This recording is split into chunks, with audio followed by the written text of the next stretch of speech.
বিসমিল্লাহির রহমানির রহিম।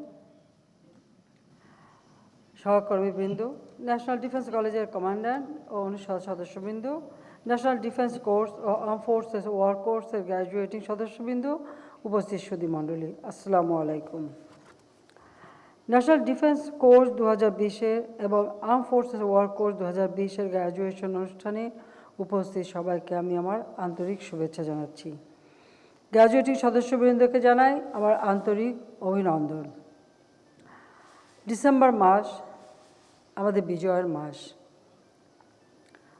এ মাসে আমরা মহান মুক্তিযুদ্ধে বিজয় অর্জন করেছিলাম, আর মাত্র কয়েকদিন পর 16ই ডিসেম্বর সেই বিজয় দিবস।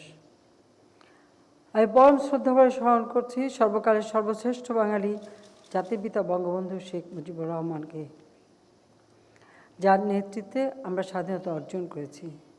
দীর্ঘ 24 বছরের সংগ্রাম এবং মহান মুক্তিযুদ্ধে বিজয়ের মধ্য দিয়ে লাখো শহীদের রক্তের বিনিময়ে অর্জিত আমাদের স্বাধীনতা।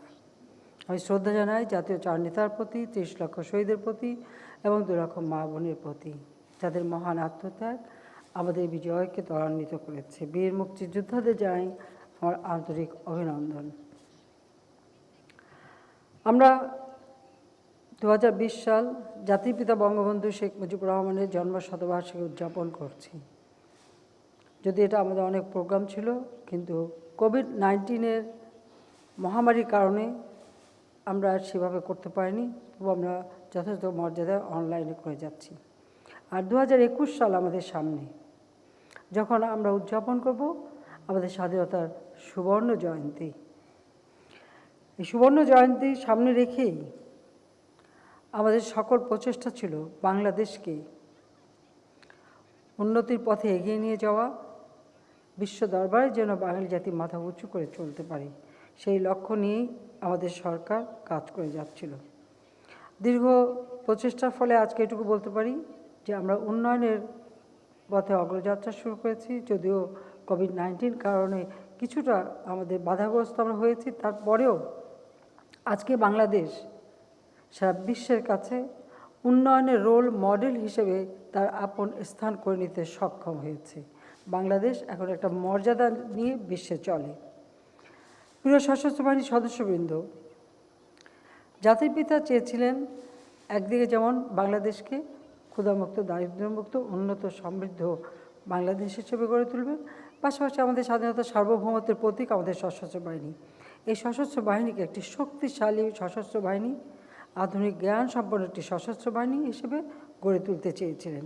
আর সে কারণেই তিনি 1974 সালেই, যখন তিনি একটা যুদ্ধ বিধ্বস্ত দেশ গড়ে তুলছেন, যখন আমাদের কোনো রিজার্ভ মানি নেই, কারেন্সি নোট ছিল না, 1 কোটি মানুষ শরণার্থী ভারতে আশ্রয় নিয়েছিল, বাংলাদেশে 3 কোটির উপর মানুষ গৃহহারা, পাকিস্তানি হানাদার বাহিনীর গণহত্যার ফলে বহু মানুষ গৃহহারা, আপনজন হারা, স্বজন হারা বেদনা নিয়ে চলছে। তার উপর আহত, নিহত এবং শহীদ পরিবার সকলে পুনর্বাসন করা, বিধ্বস্ত বাংলাদেশ, রাস্তাঘাট, পুল, ব্রিজ, রেল ব্রিজ থেকে শুরু করে সব কিছু একেবারে ধ্বংসপ্রাপ্ত, সেগুলি পুনর্নির্মাণ করা। একদিকে যেমন তিনি এই কাজগুলি করেছেন, অপরদিকে প্রতিটি প্রতিষ্ঠানকে যথাযথভাবে গড়ে তোলার পদক্ষেপ নিয়েছেন। ঠিক সেই সময় 1974 সালে তিনি আমাদের প্রতিরক্ষা নীতিমালা প্রণয়ন করেন। সেই প্রতিরক্ষা নীতিমালা অনুসরণ করেই আমরা আমাদের সশস্ত্র বাহিনীকে আধুনিক প্রযুক্তি জ্ঞান সম্পন্ন, যুগের উপযোগী করে এই আমরা নীতিমালা গ্রহণ করেছি। ফোর্সেস গোল 2030, এবং তা আমরা বাস্তবায়নের কাজও শুরু করেছি। আমাদের জনসংখ্যা বেড়েছে, কাজে আমাদের কর্মপরিধিও বেড়েছে। তাছাড়া বিশ্বটা এখন একটা গ্লোবাল ভিলেজ, সেটা মাথায় রেখেই আমরা আমাদের ফোর্সেস গোল ঠিক করেছি। সশস্ত্র বাহিনীর জ্যেষ্ঠ মধ্যম সারির কর্মকর্তাদের উচ্চমানের প্রশিক্ষণ ও উচ্চশিক্ষার কথা বিবেচনা করে আমি যখন প্রথম সরকার গঠন করি 96 সালে, তখনই আমরা পদক্ষেপ নিয়েছিলাম। আমরা এনডিসি, ন্যাশনাল ডিফেন্স কলেজ এবং ওয়ার কলেজ আমি প্রতিষ্ঠা করি। আজকে এই কলেজ সারা বিশ্বে একটা মর্যাদা পেয়েছে, আন্তর্জাতিক খ্যাতি সম্পন্ন প্রতিষ্ঠান হিসেবে আজকে আপন স্থান করে নিয়েছে। ন্যাশনাল ডিফেন্স কলেজে বর্তমান সুখ্যাতি বহির্বিশ্ব পরিচিতি পেয়েছে। বাংলাদেশ সশস্ত্র বাহিনীর পেশাদারিত্ব, দক্ষতা ও সক্ষমতা বৃদ্ধিতে এ প্রতিষ্ঠানের অবদান অনস্বীকার্য। এবং সবচেয়ে বড় কথা, এখানে একদিকে যেমন সশস্ত্র বাহিনীর সদস্যরা এবং তাদের সঙ্গে যুক্ত হন অসামরিক অফিসাররা, সরকারি কর্মকর্তারা, তারাও। কাজে এখানে একটা একসাথে কাজ করার এবং দেশকে গড়ে তোলার একটা সুযোগ সৃষ্টি হয়। আমরা সশস্ত্র বাহিনীর আধুনিকায়নের সর্বশেষ প্রযুক্ত আধুনিক সরঞ্জামাদি সরবরাহ নিশ্চিত করতে আন্তরিক প্রচেষ্টা চালিয়ে যাচ্ছি। আমাদের সশস্ত্র বাহিনীর সক্ষমতা বৃদ্ধির লক্ষ্যে সর্বোত্তম প্রশিক্ষণ প্রদান, প্রশিক্ষণ সামগ্রী সরবরাহ ও বিভিন্ন স্থাপনা তৈরির মতো বিভিন্ন পদক্ষেপ আমরা গ্রহণ করছি। 96 সাল থেকেই যখন আমরা সরকারে আসি তখন থেকেই যাত্রা শুরু। আর 2009 সরকার গঠন যখন আমরা করলাম দ্বিতীয় দফা, তখন থেকে এ পর্যন্ত আমরা সশস্ত্র বাহিনীর ব্যাপক উন্নয়ন সাধন করতে সক্ষম হয়েছি, যা আন্তর্জাতিক পরিমণ্ডলে সুখ্যাতি পাচ্ছে। তাছাড়া আমাদের আরেকটা জিনিস, আমরা জাতিসংঘের শান্তিরক্ষা মিশনে আমাদের সশস্ত্র বাহিনী অবদান রেখে যাচ্ছে। কাজেই সেদিকে লক্ষ্য রেখেও আমাদের সশস্ত্র বাহিনীকে সবসময় আমি চেয়েছি একটা আধুনিক জ্ঞানসম্পন্ন এবং প্রযুক্তি জ্ঞানসম্পন্ন বাহিনী হিসেবে গড়ে তুলতে, এবং সেটা করতে পেরেছি বলে আজকে, যদিও আমার খুব খারাপ লাগছে যে আমি আপনাদের সামনে আসতে পারিনি বা সেখানে যেতে পারিনি, কারণ কোভিড-19 স্বাস্থ্য সুরক্ষার কথা বিবেচনা করেই আমি হয়তো আসতে পারলাম না। কিন্তু আজকে ডিজিটাল বাংলাদেশ গড়ে তোলার যে ঘোষণা আমরা 2008 নির্বাচনী স্তরে দিয়েছিলাম, আজকে বাংলাদেশ সে ডিজিটাল বাংলাদেশ। তাই আপনাদের মাঝে আমরা সেইভাবেই আমি বলবো যে ভার্চুয়াল এই মিটিং করতে সক্ষম হচ্ছি। তবে আমি নিজে উপস্থিত থেকে সকলের হাতে সনদটা তুলে দিতে পারলে সব থেকে খুশি হতাম, কিন্তু সেটা আমি পারলাম না। এই দুঃখটা থেকে গেল এই কোভিড-19 কারণে। তবে আমি আশা করি এর হাত থেকে নিশ্চয়ই বাংলাদেশ মুক্তি পাবে। আমাদের সশস্ত্র বাহিনী, একটা কথা মনে রাখতে হবে যে মহান মুক্তিযুদ্ধের মধ্য দিয়ে এ বাহিনী গড়ে উঠেছে। কাজে এই বাহিনীর প্রত্যেকটি সদস্য দেশপ্রেমে উদ্বুদ্ধ হয়ে নিজেদেরকে আপনারা গড়ে তুলবেন, যেন সবসময় জনগণের পাশে থেকে জনগণের কল্যাণে কাজ করেন। আমি সাধুবাদ জানাই আমাদের সশস্ত্র বাহিনীকে, কারণ আমি দেখেছি প্রাকৃতিক দুর্যোগ বা যে কোনো সময় সশস্ত্র বাহিনী মানুষের পাশে দাঁড়ান। বিশেষ করে এবার কোভিড-19 সময় ব্যাপকভাবে মানুষের পাশে দাঁড়িয়ে আপনারা সেবা দিয়েছেন, নিজের জীবন ঝুঁকিতে রেখেও মানুষের পাশে দাঁড়িয়েছেন। সেজন্য সবাইকে আমার আন্তরিক ধন্যবাদ জানাচ্ছি। আমাদের পররাষ্ট্র নীতি খুব স্পষ্ট, সকলের সাথে বন্ধুত্ব, কারোর সাথে বৈরিতা নয়। এই পররাষ্ট্র নীতি আমাদের মহান নেতা জাতির পিতা বঙ্গবন্ধু শেখ মুজিবুর রহমান আমাদের দিয়ে গেছেন, আমরা সেটাই মেনে চলছি। বাংলাদেশ একটি দেশ, আমরা সকলের সাথে বন্ধুত্বপূর্ণ সম্পর্ক রেখেছি। সবথেকে বড় কথা, আমার দেশের উন্নতি করতে হবে, তার জন্য বিনিয়োগ প্রয়োজন। বাংলাদেশের উন্নয়নের জন্য সকলের সাথে বন্ধুত্বপূর্ণ সম্পর্ক রেখে যেখানে যতটুকু সহযোগিতা পাওয়া যায় এবং যাদের কাছ থেকে যতটুকু তাদের প্রযুক্তি জ্ঞান পাওয়া যায়, সেটুকু নিয়েই আমরা আমাদের দেশকে গড়ে তোলার চেষ্টা করে যাচ্ছি এবং এ ব্যাপারে আমরা এগিয়ে নিয়ে যাচ্ছি। এ কথাটা আমাদের সবসময় মনে রাখতে হবে যে সকলের সাথে বন্ধুত্বপূর্ণ সম্পর্ক আমরা রাখব। আমরা যুদ্ধ চাই না, আমরা শান্তি চাই। কিন্তু কেউ যদি আমার সার্বভৌমত্বে আঘাত করতে আসে, প্রতিঘাত করবার মতো সক্ষমতা যেন আমরা অর্জন করতে পারি, সেভাবেই আমাদের প্রশিক্ষণ এবং সেভাবেই আমাদের প্রস্তুতি থাকতে হবে। এ কথাটা আমাদের সশস্ত্র বাহিনীর সকল সদস্যকে সদা মনে রাখতে হবে। কিন্তু আমরা সবসময় শান্তিতে বিশ্বাস করি এবং আমরা শান্তি চাই। যেমন মিয়ানমার থেকে আমাদের এখানে আশ্রয় নিয়েছে মিয়ানমারের নাগরিক প্রায় 10 লক্ষের উপরে।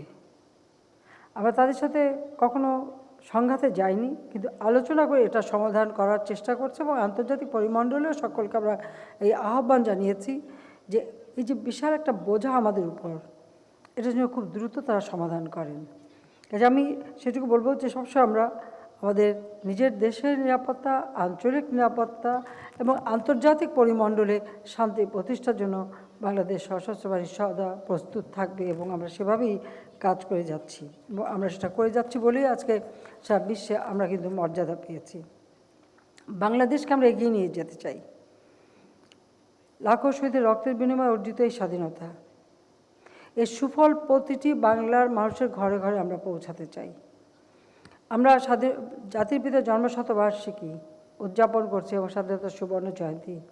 আমাদের লক্ষ্য ছিল এরই মধ্যে আমরা বাংলাদেশের প্রতিটি ঘর আলোকিত করব, অর্থাৎ বিদ্যুৎ পৌঁছে দেব। আজকে আমি এটুকু দাবি করতে পারি যে আমরা প্রায় ৯৭% মানুষের ঘরে বিদ্যুৎ পৌঁছে দিয়েছি। ইনশাআল্লাহ সুবর্ণ জয়ন্তী উদযাপনের মধ্য দিয়ে আমরা কিন্তু সেটা করতে সক্ষম হব। দ্বিতীয় হচ্ছে, বাংলাদেশে একটি মানুষও গৃহহারা থাকবে না। কাজে ভূমিহীন, গৃহহীন মানুষকে আমরা বিনা পয়সা ঘর করে দিচ্ছি।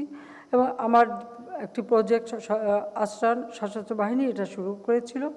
বিশেষ করে প্রথম আশ্রয়ণ প্রকল্পটা সেন্ট মার্টিন দ্বীপে আমাদের নৌবাহিনী শুরু করে, এবং তার পরবর্তী সারা বাংলাদেশে আমরা এটা করে যাচ্ছি। আর এখন আমরা আশ্রয়ণ প্রকল্প ব্যাপকভাবে মানে সারা বাংলাদেশে আমাদের সশস্ত্র বাহিনী এবং আমাদের অসামরিক প্রতিষ্ঠান সকলে মিলে এটা করে যাচ্ছে, যার ফলে আমরা খুব আশাবাদী যে খুব শীঘ্রই আমরা এটা সক্ষম হব যে বাংলাদেশে একটি মানুষও গৃহহারা থাকবে না। সকলকে আমরা গৃহ দেব, সকলের ঠিকানা হবে, প্রত্যেকটা মানুষ সুন্দরভাবে বাঁচতে পারবে, সেটাই আমাদের লক্ষ্য। সেদিকে লক্ষ্য রেখেই আমরা কাজ করে যাচ্ছি। আমরা যেমন সরকার গঠন করার পর আশু করণীয় কি সেটা যেমন ঠিক করেছি, মধ্যমেয়াদী পরিকল্পনা নিয়েছি, দীর্ঘমেয়াদী পরিকল্পনা নিয়েছি। আমরা 2010 থেকে 2020 প্রেক্ষিত পরিকল্পনা প্রণয়ন করে আমরা পঞ্চবার্ষিকী পরিকল্পনা মাধ্যমে তা বাস্তবায়নের কাজ করেছি। আমরা এখন 2021 থেকে 2041 প্রেক্ষিত পরিকল্পনা প্রণয়ন করেছি, কারণ 41-এর মধ্যে বাংলাদেশকে আমরা উন্নত সমৃদ্ধ বাংলাদেশ হিসেবে গড়ে তুলতে চাই।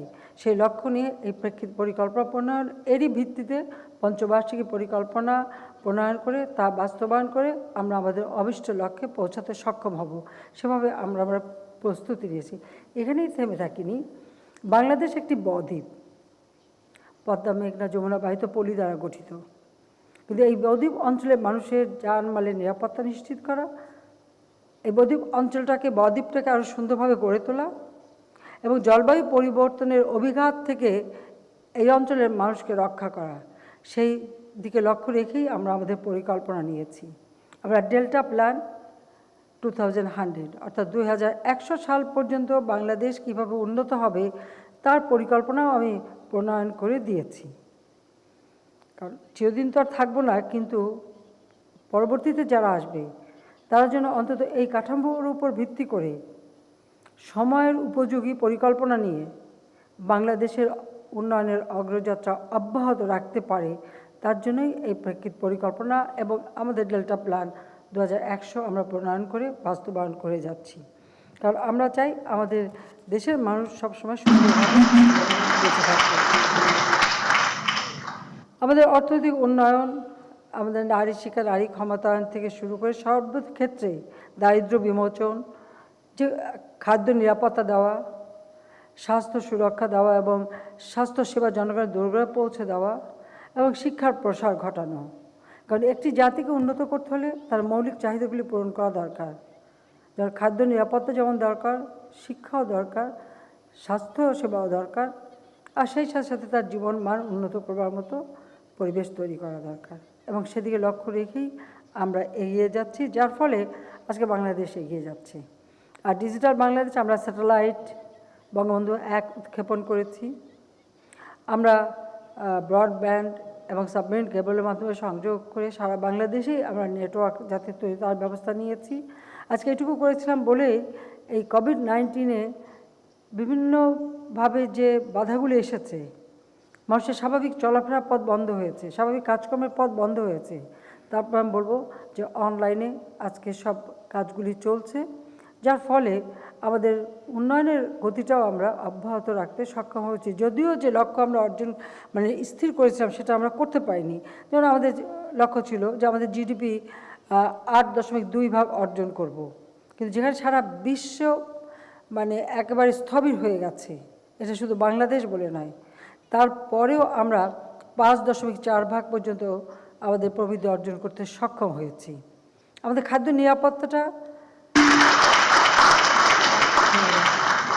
নিরাপত্তাটা ছিল সব থেকে গুরুত্বপূর্ণ, কারণ সারা বিশ্বে একটা দুর্ভিক্ষ হবার সম্ভাবনা দেখা দিচ্ছে। সেজন্য আমি আহ্বান করেছি যে আমাদের 1 ইঞ্চি জমি যেন অনাবাদি না থাকে এবং প্রত্যেকের ঘরে যেন খাবারটা ঠিকমতো থাকে, সেই দিকে আমরা বিশেষ ব্যবস্থা নিয়েছি। এবং সেভাবে আমরা চিকিৎসা সেবা বা অন্য দিকেও আমাদের আমাদের গবেষণাও চলছে এবং আমরা অন্য সব দিকে ব্যবস্থা নিচ্ছি। একটা জায়গায় আমাদের একটু দুশ্চিন্তা, ছোট্ট শিশুদের স্কুল। কোভিড-19-এর কারণে আমরা হয়তো স্কুলগুলি খুলতে পারছি না। অনলাইনে শিক্ষার ব্যবস্থা বা টেলিভিশনের মাধ্যমে আমরা ক্লাসগুলি করার ব্যবস্থা করেছি, কিন্তু তারপরেও বাচ্চারা যদি স্কুলে যেতে না পারে, এটা তাদের উপরে একটা মানে মনস্তাত্ত্বিক চাপ সৃষ্টি হয়। তা আমরা আশা করি, যখন আমরা প্রস্তুতি নিলাম যে স্কুলটা খুলবো, তখন এই কোভিডের দ্বিতীয় ধাক্কাটা আসলো। তো আমরা আশা করি যে হয়তো সামনে আমাদের সেই সব দিন আসবে, আমাদের ছেলেমেয়েরা আবার স্কুলে যেতে পারবে, পড়াশোনা শুরু করতে পারবে স্বাভাবিকভাবে। সেভাবে আমরা প্রস্তুতি নিচ্ছি এবং স্বাস্থ্য সুরক্ষা মেনে চলার জন্য সকলকেই আমি আহ্বান জানাচ্ছি। আমাদের ডিজিটাল কর্মসূচি আজকে বাস্তবায়ন হয়েছে বলে অনেক কাজ সহজ হয়েছে এবং সরকারি ডিজিটাল কর্মসূচির সঙ্গে সামঞ্জস্য রেখে এনডিসি বাংলাদেশের প্রথম উচ্চ প্রশিক্ষণ শিক্ষা প্রতিষ্ঠান হিসেবে এডুকেশন 4.0 প্রবর্তন করেছে। করোনা ভাইরাসের মতো বৈশ্বিক মহামারী পরিস্থিতিতে সমগ্র বিশ্ব যখন প্রায় স্থবির, এই সময় এনডিসি ডিজিটাল প্রযুক্তি ব্যবহারের মাধ্যমে অনলাইনে লেকচার এবং অন্যান্য কার্যক্রম পরিচালনা করে কোর্সসমূহ সফলভাবে সমাপ্ত করতে সক্ষম হয়েছেন। এই কোর্সগুলি আপনারা যে অনলাইনে করতে সক্ষম হয়েছেন, যার ফলে আজকে আমরা সম্মত সার্টিফিকেটও দিতে পারলাম। তো সেই জন্য আমি সবাইকে আন্তরিক অভিনন্দন জানাচ্ছি এবং ধন্যবাদ জানাচ্ছি। প্রিয় গ্রাজুয়েটগণ, ন্যাশনাল ডিফেন্স কলেজ প্রতিষ্ঠার উদ্দেশ্য ছিল এমন একটি জাতীয় প্রতিষ্ঠান গড়ে তোলা যা দেশ ও বিদেশে উচ্চ পর্যায়ের সামরিক অসামরিক কর্মকর্তাদের মাঝে উঁচু স্তরের জ্ঞানশৈলীর বিকাশ ঘটাতে সক্ষম হবে। ন্যাশনাল ডিফেন্স কলেজ তার অভিষ্ট লক্ষ্যে পৌঁছাতে সক্ষম হয়েছে। আর শুধু সশস্ত্র বাহিনীর ভিতরেই নয়, এনডিসি জাতীয় পর্যায়ের উচ্চশিক্ষা প্রতিষ্ঠান হিসেবে বেসামরিক পরিমণ্ডলেও সমাদৃত হচ্ছে। সরকারি উচ্চপদস্থ অসামরিক কর্মকর্তাগণ এ প্রতিষ্ঠান থেকে প্রশিক্ষণ নিয়ে নিজ নিজ কর্মক্ষেত্রে জাতীয় ও আন্তর্জাতিক পর্যায়ে সর্বোচ্চ দক্ষতার পরিচয় দিচ্ছেন। অন্যান্য বন্ধুপ্রতিম রাষ্ট্রের সশস্ত্র বাহিনীর সঙ্গে সম্প্রীতি গড়ে তুলতে এনডিসি গুরুত্বপূর্ণ ভূমিকা পালন করে যাচ্ছে। এ পর্যন্ত 37টি বন্ধুপ্রতিম দেশের সশস্ত্র বাহিনীর সদস্যগণ এনডিসিতে উচ্চশিক্ষা ও প্রশিক্ষণ গ্রহণ করেছেন এবং পরবর্তীতে তাদের নিজ নিজ দেশে বিভিন্ন গুরুত্বপূর্ণ পদে অধিষ্ঠিত হয়েছেন। এর ফলে বহির্বিশ্বের সঙ্গে বাংলাদেশের কূটনৈতিক সম্পর্ক উন্নয়নের পথ সুগম হয়েছে। কোভিড-19-এর চলমান পরিস্থিতিতে দীর্ঘ প্রায় 9 মাস কঠোর পরিশ্রম ও অনুশীলনের মাধ্যমে এনডিসি ও এএফডব্লিউসি কোর্সের সফল সমাপনাতে আপনাদের সকলকে আন্তরিক শুভেচ্ছা ও অভিনন্দন জানাচ্ছি। কারণ 1 বছরের কোর্স আপনারা করেছেন, সেই কোর্স অত্যন্ত সফল হয়েছে। তার মধ্যে 9টা মাসই তো কোভিডের যন্ত্রণা আমাদের ভোগ করতে হয়েছে, কিন্তু তারপরেও আপনারা যে আজকে সফলভাবে এই কোর্স সম্পন্ন করলেন, সেই জন্য আপনাদের অনেক অনেক ধন্যবাদ জানাই। এনডিসিতে শিক্ষা ও প্রশিক্ষণের অংশ হিসেবে আপনারা রাজনীতি, সংস্কৃতি, অর্থনীতি, আন্তর্জাতিক সম্পর্ক ও জাতীয় নিরাপত্তা সহ রাষ্ট্র পরিচালনার বিভিন্ন সমস্যা ও ভবিষ্যৎ কর্মকর্তা সম্পর্কে জ্ঞান অর্জন করেছেন, যার বুদ্ধিবৃত্তিক প্রয়োগ নিঃসন্দেহে নিজ দেশের জাতীয় অগ্রগতির ধারাবাহিকতাকে বেগবান করবে। Dear overseas course members, I would like to extend my heartiest congratulations to you for your extraordinary achievements in successfully completing the National Defense Course. My wholehearted appreciation goes to you all for the patience you have shown during the year-long stay here in Bangladesh amidst this pandemic situation without friends and families. And I also appreciate those who join online course and also stay in Bangladesh. I believe you have acquired invaluable knowledge and experience during the course period. You have undergone training along with your Bangladeshi counterparts and must have developed social bond and friendship beyond professional relationship. I hope you enjoyed your stay with deep-rooted tradition of Bangladeshi hospitality. I also hope that you have grown compassion and respect for Bangladesh and her people in your hearts and expect that you will also act as the goodwill ambassadors of Bangladesh from your respective positions. I wish you every success in days to come. আমি আমাদের যারা বাংলাদেশের সকলকে আমার আন্তরিক অভিনন্দন জানাচ্ছি। কোভিড-19-এর একটা অস্বাভাবিক পরিস্থিতি মোকাবেলা করেও কোর্স সম্পন্ন করে আজকে স্ব কর্মস্থানে আপনারা যাবেন, আপনাদের জীবন সফল হোক, আমি সেটাই চাই। এবং আমি আশাবাদী যে এনডিসি তার শিক্ষা প্রশিক্ষণের উচ্চমানের ধারাবাহিকতা অব্যাহত রাখবে এবং এ প্রতিষ্ঠানের গ্র্যাজুয়েটগণ আপনাদের অর্জিত জ্ঞান, ইচ্ছাশক্তি ও অঙ্গীকার সামনে রেখে আমাদের দেশ, প্রিয় মাতৃভূমি বাংলাদেশকে একটি স্থিতিশীল, টেকসই উন্নয়ন, আত্মনির্ভরশীলতা, সর্বোপরি গৌরবময় অবস্থানের দিকে নিয়ে যাবেন। কারণ আমরা এই বিজয়ের মাসে সেটাই বলবো যে লাখো শহীদের রক্তের বিনিময়ে অর্জিত এই স্বাধীনতার জন্য কখনো ব্যর্থ না হয়। এই স্বাধীনতার জন্য আমাদের দেশকে উন্নয়নের উচ্চ শিখরে নিয়ে যায়। সারা বিশ্বের কাছে আমরা যেন সারা জীবন মাথা উঁচু করে বিজয়ী জাতি হিসেবে চলতে পারি এবং আপনারা যেখানেই যাবেন বিজয়ী জাতি হিসেবে আত্মমর্যাদা বোধ নিয়ে, আত্মসম্মান নিয়ে মাথা উঁচু করে চলবেন। অনেক প্রতিকূলতার মধ্য দিয়েই আমাদের চলতে হয়েছে। তারপর আমি বলবো যে আমাদের যারা আপনাদের প্রশিক্ষণে কাজ করেছেন, এই প্রতিকূলতার মাঝেও পেশাদারিত্বের সঙ্গে এনডিসি ও এএফডব্লিউসি কোর্স সফলভাবে সম্পন্ন এবং পরিচালনা করার জন্য আমি কমান্ড্যান্ট এনডিসিকে আন্তরিক ধন্যবাদ জানাচ্ছি। পাশাপাশি অন্যান্য সকল ফ্যাকাল্টি সদস্য, রিসার্চ পার্সন এবং স্টাফ অফিসারদের আন্তরিক অভিনন্দন জানাই।